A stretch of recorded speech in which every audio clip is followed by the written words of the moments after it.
Hello! I thought I'd make a video on how to make bone broth today because it's something that I use a lot in my cooking and it's so easy to do and it's so good for you. So what you will need for this, a slow cooker. If you haven't got one, you can do it on the hob, but I highly recommend getting a slow cooker. It's how I do all my bone broths and they're just fantastic for doing meals. If you're really busy, you can pop something in there in the morning, and then once you're coming back home, dinner's ready. So they're just a fantastic bit of kit. So I would highly recommend a slow cooker for your kitchen. And what you're going to need for your bone broth is some bones. These can be any bones from any animal. Once you've got all the meat off, just save them up and you can use them in your bone broth. And likewise with vegetable scraps, this is a broccoli stalk, so you can save up some veg, and even if you're not ready to use it right away, and the same with the bones, you can store it in the freezer until you are. I've also got some ginger, some garlic, some Brussels sprouts, some carrot and some red onion, but you can use whatever veg you've got, any sort of scraps or bits that you think you'd usually throw away. A lot of times you can use them when you're making a bone broth or a stock. And as well as ginger, you can also put in like turmeric and some other spices and aromatics, and it's again up to your tastes what you would like in there. I've also got from my garden some fresh rosemary and 3 bay leaves. I highly recommend, if you've got the space, grow some herbs because they're so useful in the kitchen, and it's just a lovely thing to do for your garden because a lot of herbs are, not only are they really beneficial for us, but they're really beneficial for the insects, the bees and the butterflies. So it's really worth having a little herb garden if you've got room for one. Get rid of that lawn and have a herb garden instead. And bay trees grow really well, and again it's just so fantastic to just be able to go and pick them fresh off the tree. Obviously you can buy these herbs from the supermarket, so if you haven't got room, you can buy the bay leaves and your herbs from the supermarket.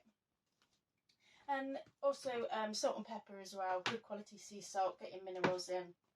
And it really is as simple as just putting all of the ingredients in the slow cooker.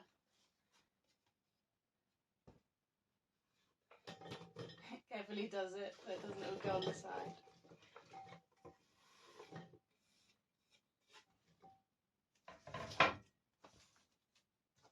And yeah, good pinch of salt and a good pinch of pepper. Not too much. If you overdo the pepper, it can get in the air a bit and it can make you a bit sneezy, so just be careful not to overdo the pepper. You're also going to then need to fill it up with water. I'm just using cold water, but I've filled up my kettle just because my big jug has got some lovely flowers in at the minute, so I'm just having to make do with what I've got. And that's it. It really is that simple. Just bones and some vegetable scraps and some water, and that's it. You pop the lid on, and I set it on low, and I leave it on for 2 to 3 days. I leave it on 24 hours a day and cook it for a couple of days, which is great because I turn the heating off in my caravan because it acts as a heater as well, and it also just makes the home smell amazing. It just smells lovely when you walk in. So I'll come back in a couple of days and you can see how my bone broth's got on. Right, it's been 2.5 days now since I got the stock on, so I'll switch my slow cooker off. So let's have a little look inside it, shall we? There, as you can see, the liquid is reduced quite a bit in the slow cooker, and it's also a really nice brown colour now rather than just clear. Once the stock's cooled down a little bit, it's still very hot because it was boiling in there.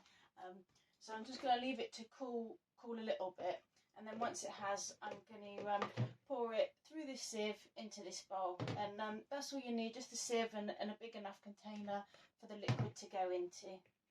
Right, I've poured out my bone broth into my sieve and into this bowl beneath it.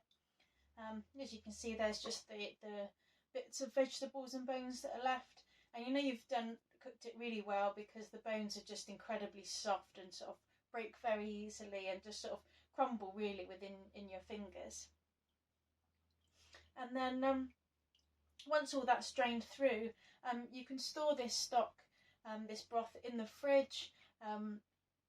You can even freeze it as well. You can either freeze it in a big tub, or if you want, you can freeze it in an ice cube tray. So then you've just got little portions of bone broth whenever you want it.